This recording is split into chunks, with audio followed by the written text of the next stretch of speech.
Well, the U.S. prison population, Mr. Shabazz, stands at 2.3 million people, which is the largest worldwide. However, black males, which represent the largest percentage, about 40% of the population, they form only 12% of the national population. A black male is 7 times more likely to be imprisoned than a white male. That's according to estimates. Why are so many African Americans in prison, and what's the underlying reason for this situation?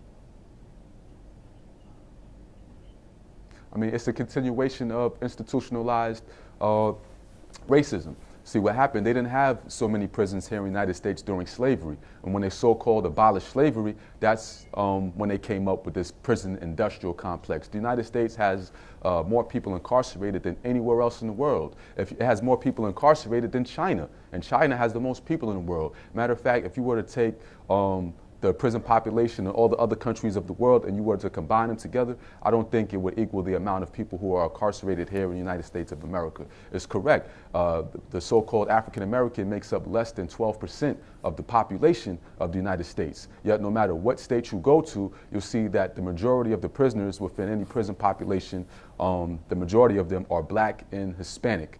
And in these institutions, people are forced to work for pennies on a dollar. If you look at the 13th Amendment to the United States Constitution, it says that slavery is abolished except for those who serve within these penal institutions. So technically, by the book, those who are in prison are considered to be slaves, and that's why they can be forced to work. Sakifa, Ashur, Karbala, 5 schools of thought, 4 schools within Sunni Islam, and the Jafari school, and many other things also. But one of the last things I asked him, I said, how is it possible you can have Sunni scholars and Shia scholars that disagree with each other? And it could be to the extent to where if I'm Shia and you're Sunni and I'm more knowledgeable than you, I'll always win in the debate, and vice versa. If I'm Sunni and you're Shia and I'm more knowledgeable than you, then I'll always win in the debate, and vice versa. And he brought me this book called Peshawar Nights. And when I read this book, Peshawar Nights, it's a few Sunni scholars debating one Shia scholar. And it was interesting to me is that the Shia scholar will only utilize Sunni sources, Sunni books, hadith, and he states them in your book, on this page, in this paragraph, it states this, that, thus, and so. And many of them would be unaware of some of the things in their own book, and they would take breaks and go investigate it, come back, and repeatedly would tell them, you're right, you're right, you're right. So this is something that was interesting to me. And then I read other books, a lot of them by Tijani, and then I was guided to ask those who know, the real followers of the Sunnah, and so forth, and many Sunni Shia dialogues. And I ended up becoming Shia. Now, when I became Shia, I got a lot of letters from imams and sheikhs expressing their disappointment.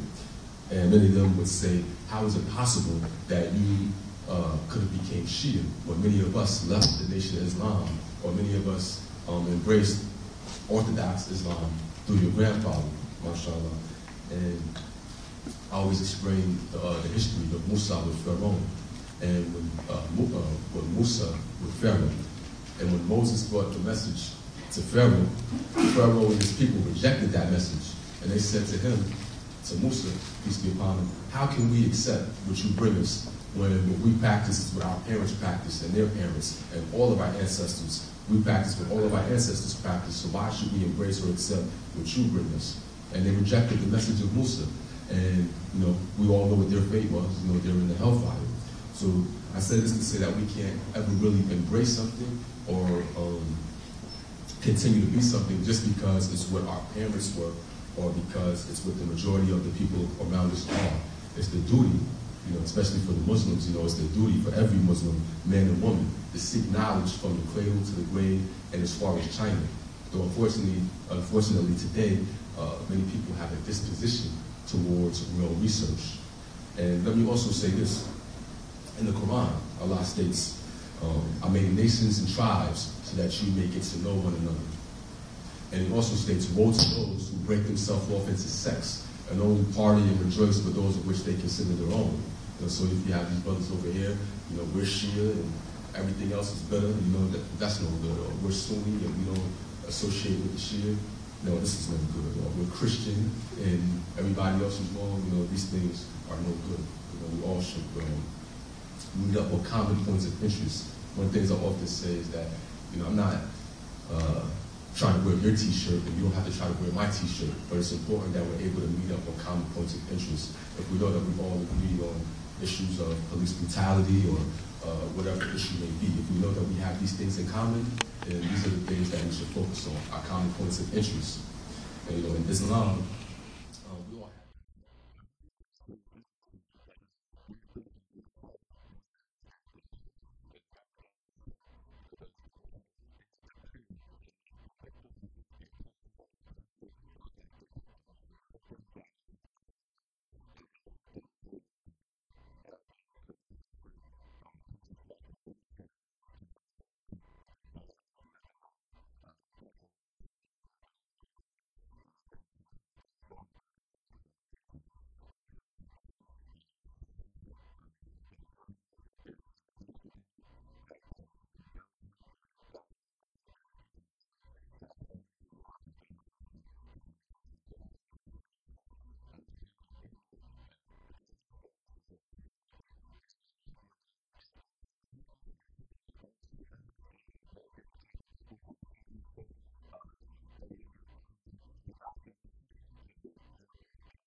First story, reports out of the US suggest that the FBI has arrested Malcolm X's grandson before his scheduled trip to Iran. Malcolm Shabazz, a Muslim and a civil rights activist, was reportedly arrested as he was preparing to leave the US. Reports say he's been moved to an unknown location and the FBI has not provided any information about his arrest. Malcolm Shabazz was expected to attend the second conference of Hollywood and Zionism in the Iranian capital, Tehran. The conference is currently underway on the sidelines of the Fajr International Film Festival. Don DeBar is an activist and radio host with me now on the line from New York. Let's get more information from him. So, Mr. DeBar, I don't know whether you have any information about this case, but why should Malcolm X's grandson be arrested in the first place? It's difficult to tell right now. I know Dr. Randy Short had been working with young Malcolm, in fact, doing a tour over the past year at some point, and he's the one that discovered that this happened and started disseminating the information. And the details are sketchy, but I mean, we know that the U.S. government harassed and many believe had a hand in the killing of his grandfather, Malcolm X, after the public found out about the COINTELPRO program in the 70s here that was conducted by the FBI. They found out that they had a hand in creating the tensions that supposedly resulted in the assassination in 1965. So that and the fact that this family member was en route to Iran, where the media of the United States is being examined in front of the world, basically. There are people from, last year there were almost 50 different countries represented there. And I assume this year even more were there yesterday.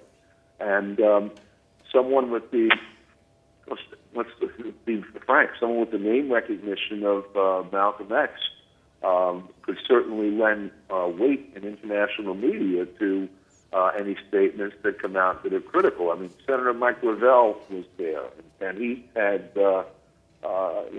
he has enough juice so that the media has had to cover him, and therefore this conference, and therefore the subject matter, which is the propagandistic role that Hollywood plays in the imperial construct. And I just think the habit of harassing Malcolm's family and the fear of having someone with his potential stature making pronouncements about American propaganda was too much for them to handle. I'm hoping it's only that, and that he's safe and just being held rather than something more ominous.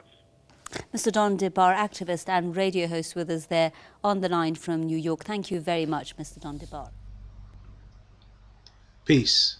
I'm Rami Salam El, and I thank you for joining us. This video is about getting the truth out about Malcolm Shabazz, El-Hajj Malcolm Shabazz, who is the grandson of El-Hajj Malik El-Shabazz, also known as Malcolm X. This is a great brother, wise man who was assassinated a couple of years ago, May 9th, 2013. And even prior to him being assassinated, I felt compelled to get the truth out and was working to link him up with a good brother of mine to perhaps produce a film about his life as a way of getting the message out to the masses of people in a way that was very captivating. Unfortunately, I was not able to make that connection between the two brothers, but in due time, hopefully, it will still come to fruition. But after his assassination, I felt even more so that it was my obligation or my duty, or part of my responsibility as a friend and as a person that was inspired by this man, as well as his grandfather, to get the truth out about him. And one of the main truths that I wanted to express to you is that he did not kill his grandmother, Sister Betty Shabazz. Um, if you look up Malcolm Shabazz on the internet, one of the things that's quickly associated with him is that he was convicted for killing his grandmother. But I repeat, this is not true, and not just because I'm saying it, but there is an interview which I will put on the end of this clip with Dick Gregory speaking about what actually happened that night with his grandmother, and um, I had been wanting to speak to Malcolm about what happened, but it's just one of those things that's kind of awkward to bring up to people, or bring up to your friend or someone that you're close to. So I felt um, I felt that I would be patient, and when the time presented itself, there would be a way for me to do it in a respectable manner, and not just, did you really kill your grandmother? And so when I stumbled onto this interview from the elder Dick Gregory, I said, this is perfect. I can give Malcolm this interview and then ask him his thoughts on it. And, that's what I did. And I'll read to you the conversation that we had about it. And this was in March of 2013. And he says, Brother Dick Gregory is on point. The only error is that it was Yonkers, not Mount Vernon, but next to each other. And I responded saying, word, upon more research and studying of how things go down in this so-called country, I started to question things or see things with a critical eye, because this story always seemed odd to me. Excuse the noise there. I said, then he responded, well, I never really speak to people about this outside select family, but when it first happened, I was in a hospital and some detectives came to see me and asked what happened. Mind you, I'm 12 years old. I told them the truth, and they told me not to say that. Malcolm told the detectives the truth about what happened that night, and the detectives said not to say that. They then made me write a statement, but told me what to say happened. My lawyer, Percy Sutton, PercySutton, who we know to be CIA, told me to never tell the truth or I'd spend the rest of my life in prison, which is probably true.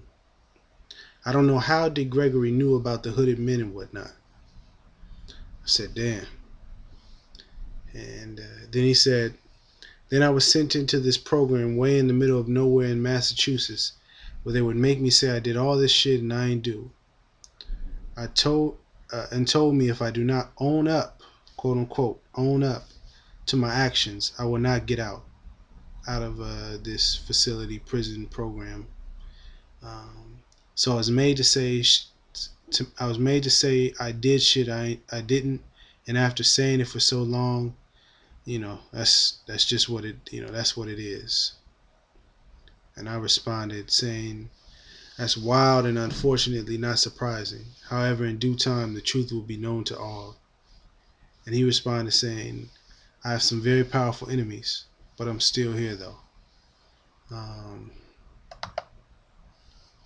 And this was just,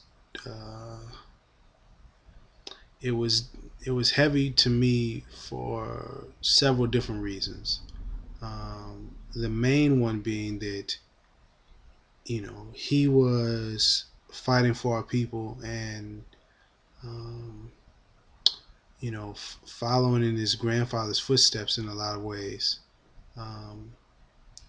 And he was dealing with the fact that most people thought he killed his grandmother. And I was just reflecting on how on top of, being Malcolm X's or El-Haj Malik's grandson, on top of, that whole legacy, he was dealing with this issue as well and still doing the work. And I just thought that was I thought it was amazing, and more so, I was really frustrated that no one was coming to his aid and speaking up for him, and speaking this truth and correcting this, because that's not a burden that a person should have to carry, when that's not what they did. Um, and that's part of why I'm making this video, is that it's really important that um, we speak the truth and that we know the truth. Um, and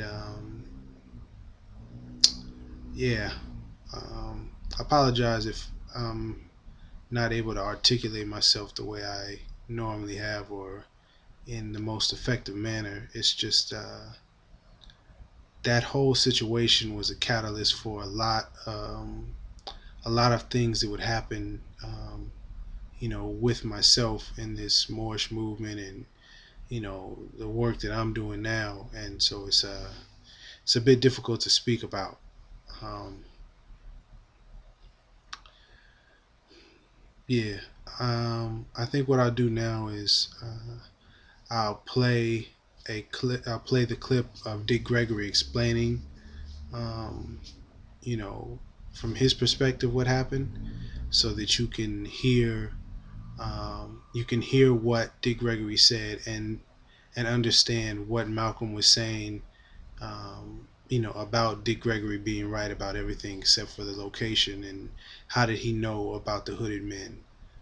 So check that out, and then I'll come back with a few more words and close out. When I went by her house, she was living in Mount Vernon. Yonkers, all that's right the same. But she wasn't living in New York City. Yes, sir. So when they came and took her out that house, why did they take her to a New York hospital? Why did the person that broke the news to us was the New York mayor and the New York police chief? Because when you come down with a trick, you get the most powerful people you can, so it's more believable. Yes, sir. So you saw the New York mayor and New York police chief telling what happened to Betty Shabazz. Huh? Now let me fast forward. I know they expected her to die before she got there. Heck, she didn't. They put a tracheotomy through her throat. So when they got her talking to Coretta in the hospital, she couldn't talk. Yes, sir. Okay? And then when, at the end, it ended with her grandson standing outside while the police was there. You saw that, right? Yes, sir. Yes, sir. And they didn't have him looking like a little child. They had him looking like a man the way he looks now. And then he gets into the police car. And then the next day, the FBI grabbed him. He's going to get on a plane and fly to Iran. So I said to Martin, I said, you be a little careful, because this movie's trying to tell us something. I didn't know they were setting up to kill the boy. I said, but something is getting ready to happen. Now, let me go back to the night the fire hit. Yes, sir. I was in to Philly the next day to do a health seminar. That's when I find out Betty is at the brink of death. So I called my wife. And I said, baby, why didn't you tell me about Betty? She said, what? I said, don't you know she's almost dead? Greg, I didn't know it. What do you mean you didn't know it? He's one of the most influential people that ever lived on the planet, and something happened to his wife. I called Joe and I said, Joe, I need you to do me a favor, man. Check and find out when the story officially broke. Right. I want to know how my wife or somebody didn't get in touch with somebody to come and tell me. He said, it broke this morning at 10:30. Oh, it happened last night before 11? And it broke at 10:30 today? Okay. So I'll go in and ask them to kind of move my schedule up on one of the things. And I caught me a train and went up there. Got in a town car and had them take me. And I go there. This is the next night. And I asked her neighbors. And she said, yeah, it was 4 men came here with hoods on. Now, she wasn't talking about Ku Klux Klan. She said, you know, the type of hood you use to hide your face. We don't know if there's black or white. There's white folks up there telling me this. Right. And said, and we saw them throw it, and they took the boy with them. And I went around the side to around the corner and talked to the firefighters, and one guy kind of winked and flipped over and told me that whatever that was they used, just ordinary people can't buy that. Hmm? Now, the next day, I find out that the son, Malcolm, grandson, yes, sir. he's in detention home. Okay, so then I check, and I find out that this white woman looked out her window and saw him, this little black child, wandering around in the rain with no shoes, no clothes on, just his underwear. Mm-hmm. She opened the door and said, excuse me, you all right? No, ma'am. A white woman going to bring in a black person at midnight to their house? And so now the universe had already armed me with what time did it break. That's insignificant, right? Mm-hmm. Except when I asked her, I said, how did you... and I took the mother with her and said, we got to be very careful. And when you go to the detention to visit him, take a minister with you and don't say nothing what I'm telling you now, or he'll die in that jail. Mm-hmm. And so I'm talking to the white lady, and she said, yeah, he was here, and I gave him some hot chocolate, and I said, well, real nice, you know, real nice. I said, we're just so happy we heard that, and the mother, she just wanted to come and thank you. Oh, by the way, how did you know who he was? And she said, well, they've been playing it on the news. She don't know, I know. Right. Mm-hmm. See how God works? Mm-hmm. When you stop being filthy and mean and evil. Mm. I said, the news? No, the news didn't break until 10:30 the next day. Oh, she said, well, I know Percy Sutton. And when he told me, you know, who he was, because he couldn't say he set the house on fire because that news hadn't came out yet. Mm-hmm. Percy Sutton. Oh, Percy Sutton came out of Army intelligence, and that's how he built up that empire. Mm-hmm. Betty called me when the daughter, the boy's mother, got framed by the government in Minnesota. You know, was supposed to hire this white boy who was her lover to kill Minister Farrakhan. Yes, sir. And come to find out he's an undercover FBI informer. Mm-hmm. So now here this good because this is a connection to me. So Betty called me, said I'm in Minnesota, come to get my daughter out of jail, and they said in 2 days they'll have the arraignment, and she can be released to me.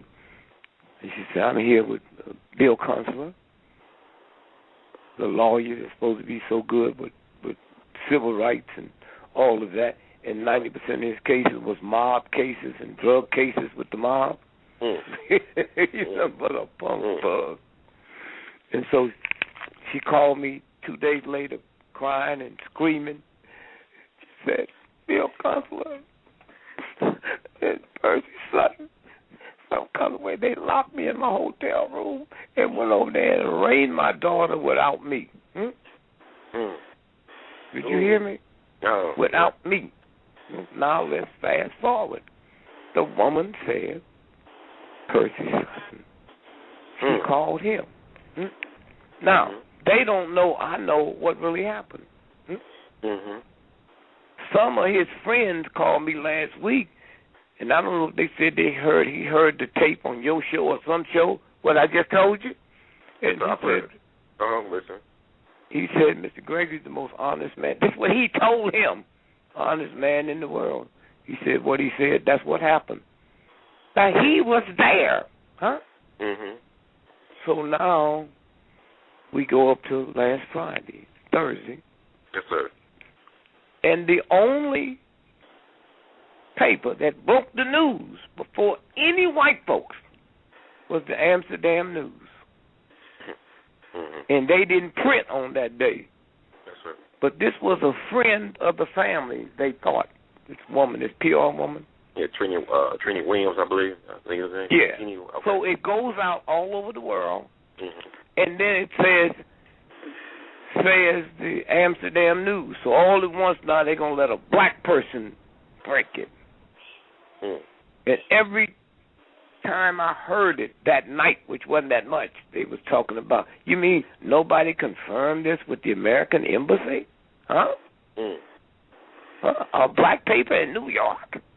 Mm-hmm. See, those were the tricks you look for. Huh? Yes, sir. So now it was two different stories. One, it was a robbery. Mm-hmm. Another one, somebody threw him off a roof. They had two different cities. Right. And so now I started calling around. And come to find out some strange Mexicans he had hooked up with. Mm. Then the guy said he didn't want to go because he didn't have no money. They said, you don't have to worry about nothing. Now they tell us he had a $1,500 bar bill. Mm-hmm. Now, assassinated, just like the Kennedy family. John was killed because he was trying to find out what happened. Robert Kennedy was killed because when he won California, he's a shoo-in to be the presidential nominee for the Democrats. He's killed. Mm-hmm. And so that's what they did to this boy. His mama is under brain control. He's under brain control. Mm. FBI been harassing him. Mm-hmm. So they setting him up. So now he's dead. Now you're going to see, unless this show stops it, I don't mean you, people hear it. Now you're going to see the FBI going to come in after investigating it and said he had hooked up with this Mexican gang to kill Minister Farrakhan. Who wouldn't believe it? Who wouldn't believe it? My grandmother believed that his mama wanted to kill Farrakhan, okay? And they believed Farrakhan because if you looked at the Coretta thing, they talk more about Farrakhan killing Malcolm, huh?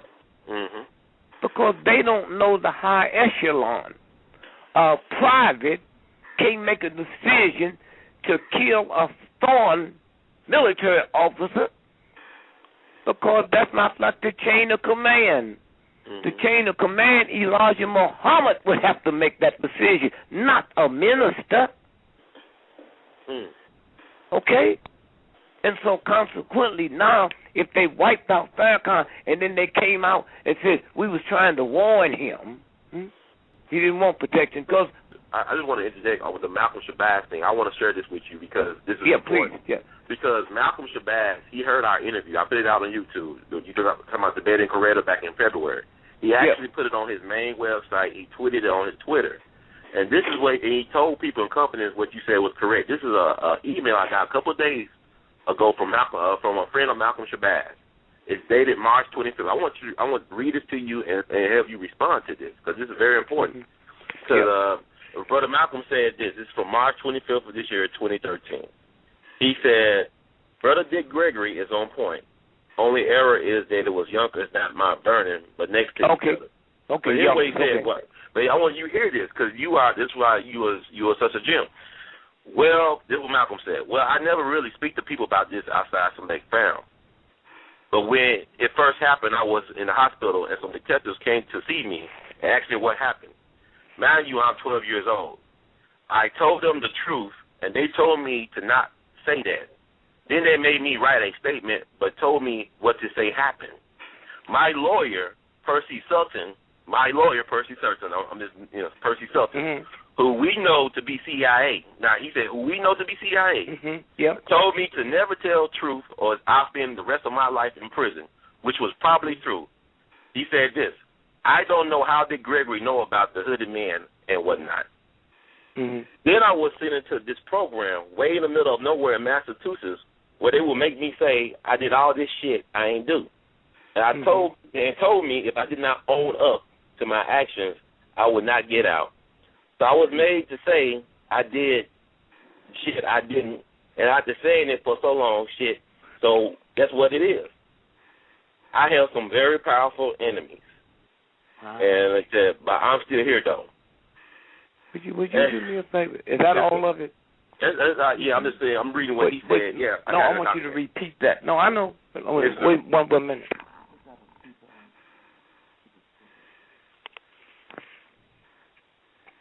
Brother Gregory? Yeah, I'm here. I'm trying to find out if this phone I'm on got a speaker. Because what you just said is very important, man. Mm-hmm. You see how these little pieces come together? Yes, sir. But do this for me. Would you read that again so your audience can hear that again? Yes, sir. Read what I just wrote you. The whole thing, yeah. Yes, sir. Okay. I'm just reading what he said here. Brother Dick Gregory is on point.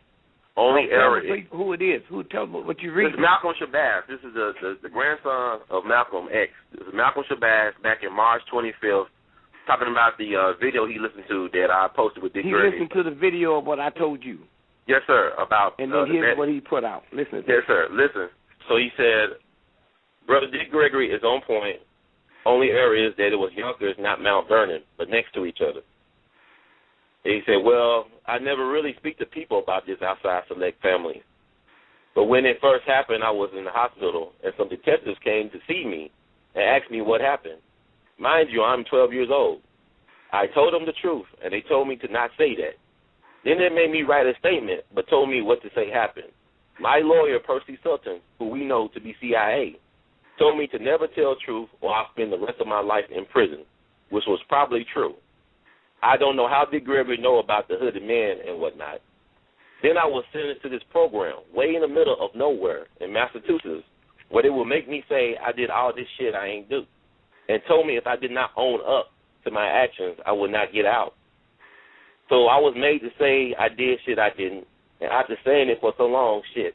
So that's what it is. I have some very powerful enemies. But I'm still here, though.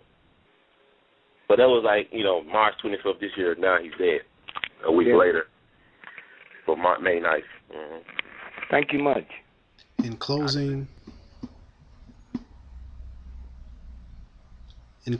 I was going to find a verse from the Quran and read it, but I feel, as El Hajj Malcolm taught me, that Allah is the best of planners. And if you're watching this, it's not by accident. It's not just by luck or some happenstance. You were guided to this video, and I humbly ask for you to open up the Quran and let Allah guide you with love, and just read something from within it with an open mind and an open heart. And hopefully that you won't stop with just the Quran, that you will do the same with the Bible or the Septuagint, that you would do the same with the Torah, that you would do the same with the teachings of Buddha and the Bhagavad Gita and the writings of the Upanishads and all of the holy texts and the Holy Quran of the Moor Holy Temple of Science, or the Moor Science Temple of America.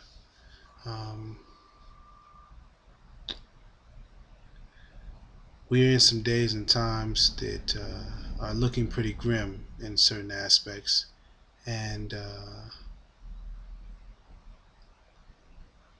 I feel that we need to get connected back spiritually, and not necessarily religiously, if you understand what I'm saying.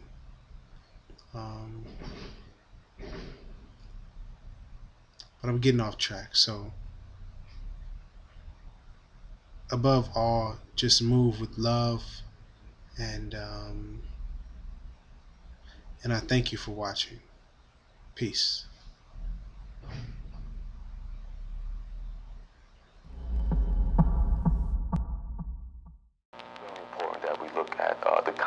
instead of the differences.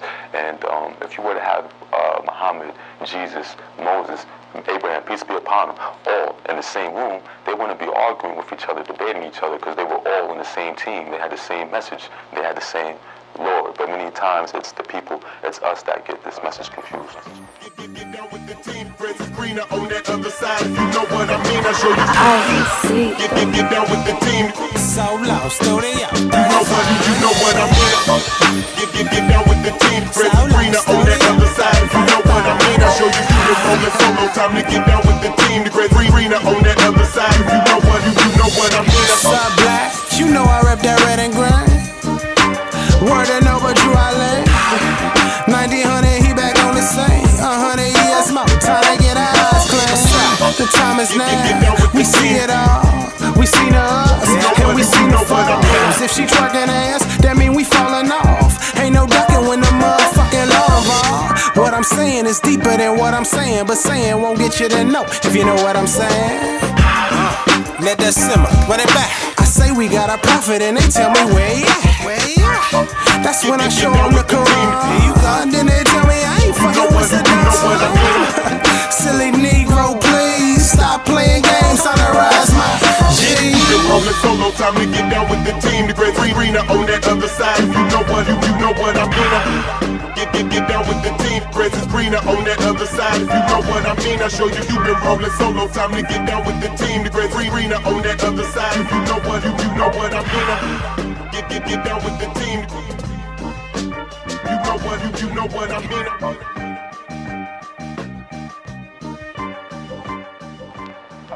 When I was on the pilgrimage, I had close contact with Muslims whose skin would in America be classified as white, and with Muslims who themselves would be classified as white in America. But these particular Muslims didn't call themselves white. They looked upon themselves as human beings, as part of the human family, and therefore they looked upon all other segments of the human family as part of that same family. Now, they had a different look or a different air or a different attitude than that which is reflected in the attitude of the man in America who calls himself white. So I said that if Islam had done that for them, perhaps if the white man in America would study Islam, perhaps it could do the same thing for him. I think what a lot of people are interested in, Malcolm, is whether this experience has made you feel that your feelings have changed, that the animosity you have expressed in the past toward all whites. There's one thing that I want to make clear. No matter how much respect, no matter how much recognition whites show toward me, as far as I'm concerned, as long as that same respect and recognition is not shown toward every one of our people in this country, it doesn't exist for me.